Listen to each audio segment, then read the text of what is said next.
You're here to learn more about Palantir and how this stock can contribute to your financial freedom going forward. So let's jump right in.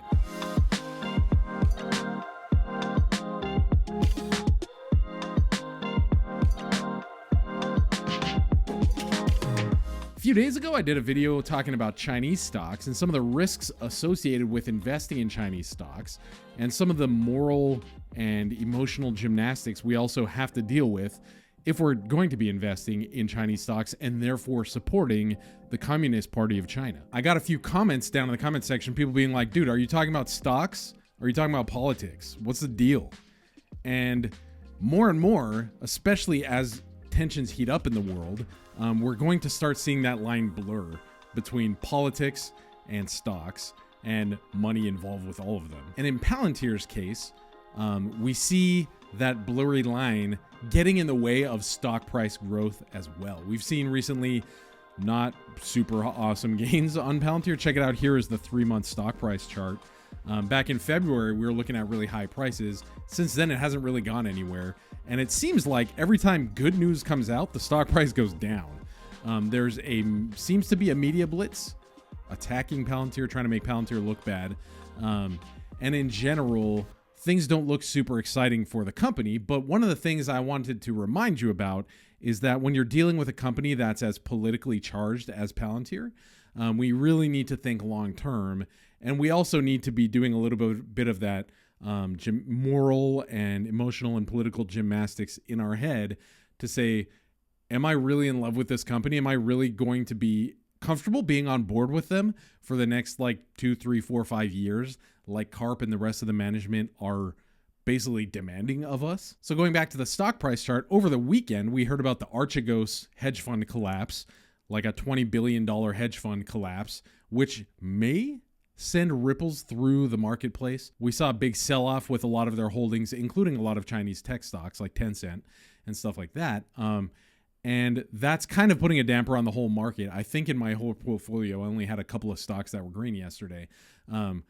But so we have this kind of general market downward pressure. But on top of that, we have pressure on Palantir in regards to the news going on the U.S.'s southern border too. You're probably familiar with the fact that Peter Thiel, one of the co-founders of the company, was a staunch Trump supporter, very conservative in his kind of political viewpoints. And for tech companies starting up, generally being in the Silicon Valley can be really good because that's where a lot of good talent is. And so they started up in Silicon Valley. I believe it was a little bit after 9/11, but recently have moved over to Colorado, where they can kind of separate themselves from a lot of the liberal thinking, it seems like.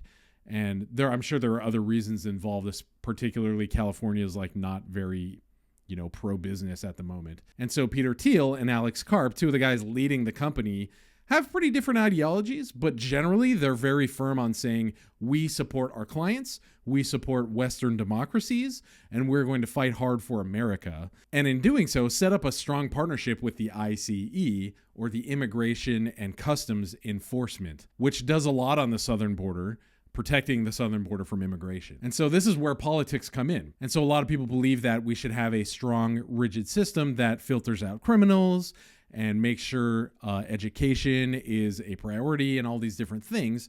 While at the moment, in particular, a lot of liberals say, forget that. We need to just help people. We need to just support people. And South America and Mexico have a lot of hurting people. We need to let them come in and we need to support them. So depending on where you stand on that spectrum, you're going to have some kind of irk with Palantir, with the ICE, and with the way Trump was doing things or with the way Biden wants to be doing things. Last year on August 7th, 2020, when the ICE, powered by Palantir's data and software, busted into a workplace and arrested 680 migrant workers in Mississippi, there was outcry from numerous sources, including some of Palantir's own workers. Apparently, more than 60 of Palantir's workers had asked Palantir management to either stop working with ICE or redirect the profits from that project to nonprofit charities as well. So you have not only external pressure, but also internal pressure in Palantir saying, we don't like this, we think this is inhumane, so let's stop. Actually, if you step back and look at Google also had a lot of internal pressure when they were supporting government activities similar to this. And Google ended up pulling back and saying, okay, forget it. We're not going to work for the government.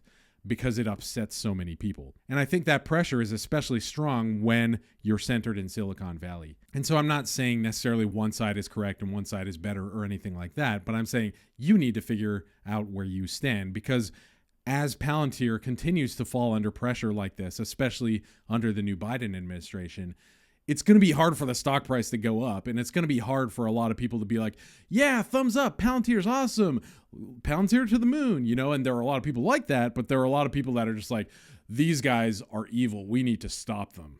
So here's a little snippet from the Washington Post talking about that 680 migrant worker removal thing I just mentioned. Karp said, I do not believe these questions should be decided in Silicon Valley by a number of engineers at large platform companies. A spokeswoman for Palantir declined to comment for this story or make Karp available for an interview. Thiel's spokesman declined to make him available for an interview as well. So jumping back forward to now, comparing February 2020 to February 2019, there are more than 24,000 more people coming in from Mexico compared to 2019.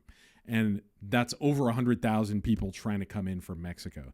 So depending on your news media source, some more conservative news media sources are going down there and saying, oh my gosh, look at these conditions that Biden is putting them in.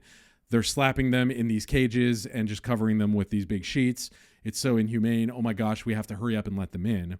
Whereas if you go to more liberal sources, they're saying, oh my gosh, we need to hurry up and provide more funding for these systems so the kids don't have to live like this, so we can let them in and have a smoother flow of migrants. And Palantir is very much intertwined with the ICE on this whole kind of debacle that's unfolding before our eyes. So as an investor in Palantir, are you ready for this? Are you ready for the additional pressure, the additional drama associated with a company that you own? If you're not ready for it, if you're uncomfortable with it, or if you haven't quite figured out where you stand on that spectrum, it's probably not the best stock for you to be invested in. Karp has been very clear. If you're going to be investing, you're going to see returns in 3 or 5 years.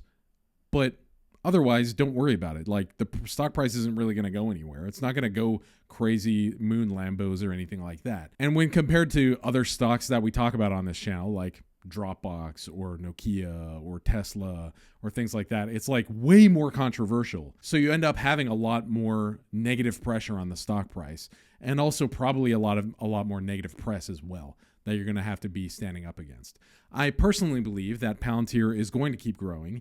I think they've already shown their wealth. Like, I did a video recently about how much they've helped out the UK's NHS health system with their vaccine rollout. And interestingly, in the comment section, a lot of people were like, hey, I'm from the UK, just chiming in here. Our government usually sucks at everything, but thanks to Palantir, the vaccine rollout's actually been really dope. So thanks, Palantir, and Palantir stands firm for Western values and democracy. And I think if they are able to keep providing big value, actually government and military sources made up, I think, 56% of their revenues in 2020.